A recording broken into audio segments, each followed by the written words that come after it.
Bonjour et bienvenue, c'est Sagara pour une nouvelle vidéo sur la crise de la jungle. Donc nous allons voir dans un premier temps, parce que toutes les fonctionnalités de l'événement ne sont pas débloquées, et nous allons voir les bases, c'est comprendre cet événement le plus rapidement possible. À savoir que selon mon opinion personnelle, c'est le pire événement que j'ai jamais vu. C'est une merde monumentale. Je ne comprends pas comment il a été possible pour les développeurs de designer ça, et encore moins que le projet était abouti.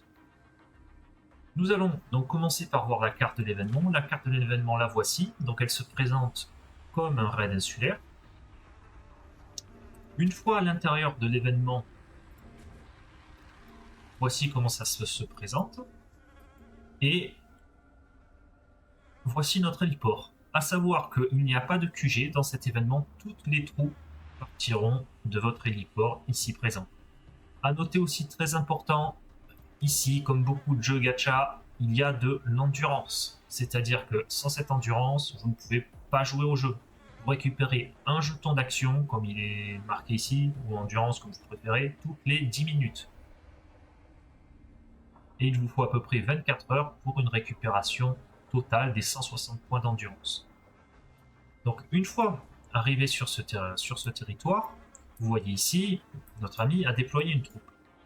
Moi aussi, je vais déployer une troupe en cliquant sur déployer. Vous avez des équipes prédéfinies. À savoir que le format de ce mode de jeu est basé sur 3 équipes. C'est-à-dire que vous allez avoir une équipe composée de 3 escouades. C'est mieux dit comme ça.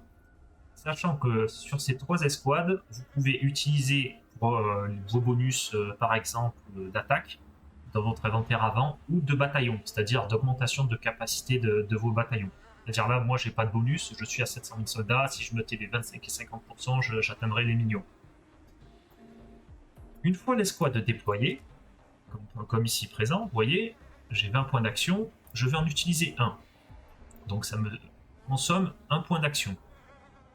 Toute action sur le jeu, tout déplacement, même ne serait-ce que le plus minime, vous consommera 1 point d'action. Il en va également pour rentrer vos troupes. Beaucoup demandaient comment rentrer leurs troupes. C'est très simple. Pour rentrer vos troupes, vous cliquez sur votre troupe, vous allez avoir un petit bouton retour ici présent. Vous cliquez sur le bouton retour, la troupe va rentrer à la maison. Maintenant, parlons un peu de la spécificité de ce mode de jeu. Ce mode de jeu a plusieurs spécificités, mais d'abord pour la construction. Pour construire, il va vous falloir des matériaux. Ces matériaux, ce sont des pierres. Un peu comme lors du raid insulaire où on va chercher du ciment, ici, il va vous falloir chercher des pierres présentes dans les carrières de pierres, ici présentes. À savoir que certaines carrières de pierre, donc de niveau 2, comme ici présentes, peuvent être fouillées à plusieurs. C'est-à-dire que vous voyez la quantité s'élève à 60 000. Et vous pouvez également mettre plusieurs équipes, que ce soit les vôtres ou ceux de votre alliance, pour fouiller en même temps cette carrière. Ceci est très utile, notamment quand vous allez être attaqué, parce que lorsqu'il va y avoir une attaque, s'il y a plusieurs équipes dedans et que le mec attaque avec une seule escouade, sa première escouade va combattre la première équipe, elle va gagner ou perdre, et en fonction, le combat se poursuit ou s'arrête. Si votre équipe gagne le combat, son escouade repart et il a perdu, vous continuez à miner tous les 3. Si par exemple il est beaucoup plus fort que vous, il peut être amené à tuer vos 2 équipes plus celle d'un membre de votre alliance. Parce que vous êtes limité à déployer, comme vous pouvez le voir, 2 équipes sur le terrain.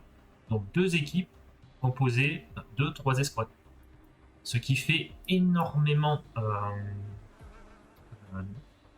d'optimisation nécessaire, que ce soit au niveau de l'amélioration des compétences de vos héros et de votre armement. Je vous conseille à tous dans un premier temps de sortir qu'avec une seule équipe, parce que sinon vous allez vite remplir votre hôpital pour rien.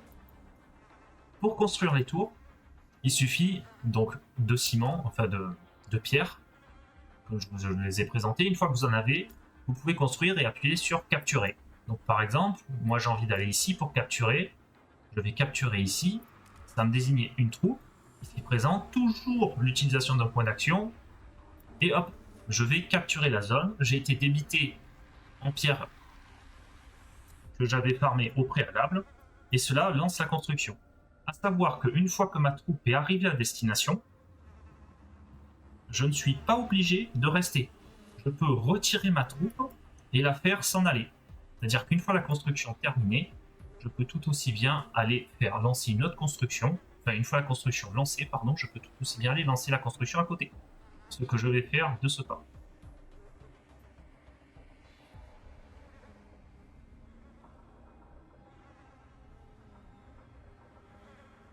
Voici, la construction dure 3 minutes. Si j'ai envie de construire ici, je le peux aussi. Je fais capturer, toujours. Voici ma quantité de pierres. Toujours un point d'endurance consommé. Et hop, on envoie la construction. Cela va vous permettre donc de sécuriser des objectifs, parce qu'il est important de signaler que cet événement est principalement concentré sur les objectifs. Donc c'est-à-dire que vous pouvez combattre vos adversaires, mais le plus important c'est de récupérer les bâtiments avec les points de capture, comme vous pouvez le voir, qui vont vous faire évoluer dans le classement. L'ensemble du jeu n'ayant pas encore été entièrement déverrouillé, il y aura d'autres vidéos pour expliquer la suite de l'événement. Maintenant, passons au gros problème de cet événement. Le gros problème de cet événement, c'est le combat. Comme vous pouvez le voir ici, des troupes vont s'affronter. C'est-à-dire que là, alors qu'est-ce qu'il est? Ok, il a changé de direction au dernier moment, donc il veut affronter Caïs. Il a juste à se mettre au milieu de la trajectoire de la troupe de notre membre pour déclencher un combat automatique. Comme vous allez le voir, combat automatique, 1 seconde de combat, la victoire est décidée. Là, lui, il va attaquer donc cette mine de pierre, pareil, combat automatique, et ben, il a gagné les 2 équipes de notre escouade. Et c'est ça le gros problème. C'est-à-dire que si vous êtes une baleine dans cet événement, vous allez être énormément avantagé. Et pas que.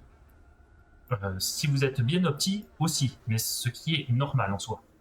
Et ça a d'autres problèmes, notamment par exemple pour les plus petits joueurs des alliances.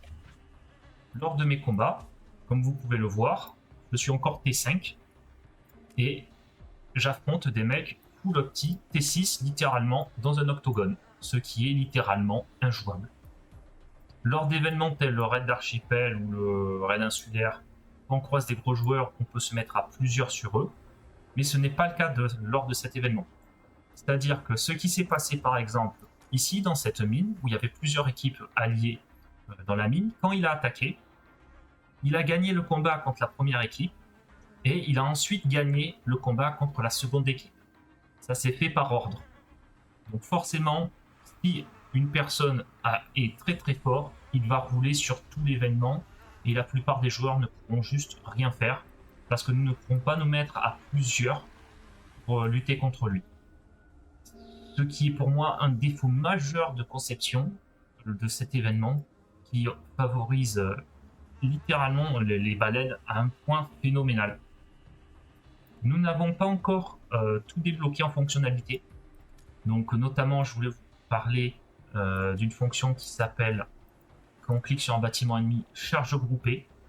Je suppose que ça c'est ce qui va nous permettre de faire de lancer une sorte de rallye dessus, donc d'envoyer plusieurs groupes attaquer un bâtiment. Et d'autres détails que nous reviendrons plus tard dans la vidéo, mais globalement, cet événement pour moi est loin d'être une réussite. Je me demande ce que ça va donner au niveau des retours de la communauté. Et limite, ça serait bien qu'il le retravaille. Genre qu'il le supprime quelque temps, qu'il le retravaille, ou à voir avec plus de recul ce qu'il en est. Mais ceux qui disent que c'est un aspect stratégique, bah, force à toi, quand un mec il va mettre 3 escouades d'un armement à 7 millions sur la même case, bah, tu vas envoyer 15 équipes se faire tuer juste pour bouger ce mec de cette case. Donc je vois littéralement pas l'intérêt. Sachant que les blessés et graves et les morts doivent s'appliquer dans cet événement, c'est-à-dire que les kills que vous faites ici comptent pour votre compte de kill personnel. D'autant plus que l'hôpital aussi se remplit. Vous obtenez, comme sur le raid insulaire, des unités qui vous permettent de guérir 50 000 troupes.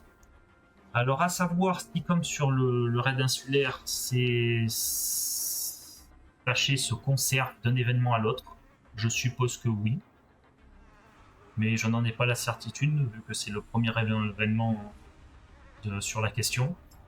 Quand vous allez soigner votre hôpital, très important, profitez-en, petite astuce, parce que vous pouvez sortir de l'événement assez facilement pour aller choisir la mission d'alliance de la Ligue d'Alliance qui va bien. Évidemment, elle n'y est plus parce que tout le monde se jette dessus, qui est la guérison. Vous pouvez aller chercher une mission de guérison, cela marche visiblement avec les poches de sang. Voilà, une mission comme celle-ci par exemple, cela marche avec qu'elle soit violette, vous privilégiez une mission dorée avec le soin des poches de sang ou peu importe la ressource qui soigne les 50 000 troupes.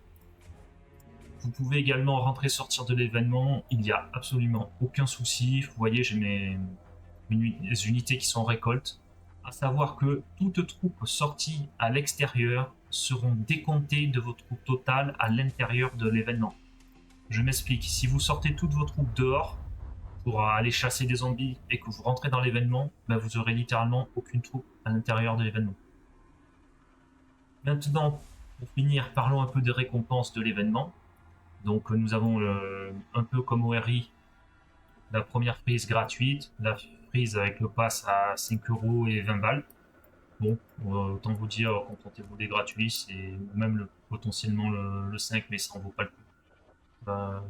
Notamment, on a vu des récompenses qui sont correctes.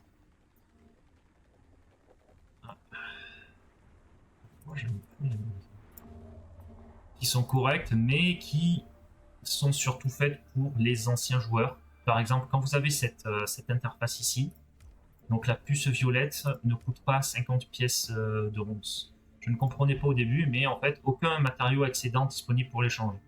C'est si par exemple vous êtes en fin de jeu et que vous avez des accélérateurs de construction et que vous avez amélioré tous les bâtiments de votre refuge, vous pouvez dépenser ces accélérateurs de construction ainsi que 50 pièces de ronces pour obtenir une puce de renforcement violette. Combien exactement, je ne sais pas, mais c'est l'idée. Pour les joueurs entre guillemets lambda comme moi qui n'avons pas d'excédent parce que nous sommes soit trop early game pour en avoir, soit pour X raison, une puce violette vous coûtera 1500 pièces de ronces de l'événement. Alors voilà, les récompenses sont notamment intéressantes, mais je ne sais pas à quel point pour l'instant c'est facile ou compliqué de se procurer de ces pièces de ronces, mais ça m'a l'air assez énorme.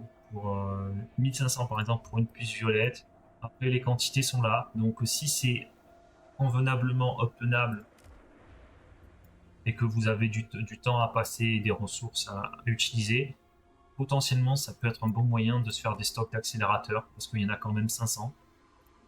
Et quand on a des excédents, c'est combien? C'est 6. Ouais, c'est des excédents, ça coûte vraiment pas cher. Vous retrouverez également les fonctionnalités de l'hôpital et du poste de secours qui vous seront restituées chaque jour, sauf le premier, comme pour la genèse un petit peu. Voilà tout pour la présentation des fonctionnalités un peu de base de cet événement. À voir ce qui va être dans les prochains jours et si ça va... le gameplay sera amené à évoluer ou rester sur cette façon un peu entre guillemets ennuyeuse. Franchement, c'est triste de voir ça. N'hésitez pas à dire ce que vous en pensez dans les commentaires, je serais curieux d'avoir un peu de vos retours. Parce que voilà, c'est par curiosité, j'aimerais avoir vos avis. Merci à tous d'avoir écouté jusque-là, et je vous souhaite une bonne journée et à bientôt pour la suite, justement, avec des fonctionnalités plus approfondies de cet événement.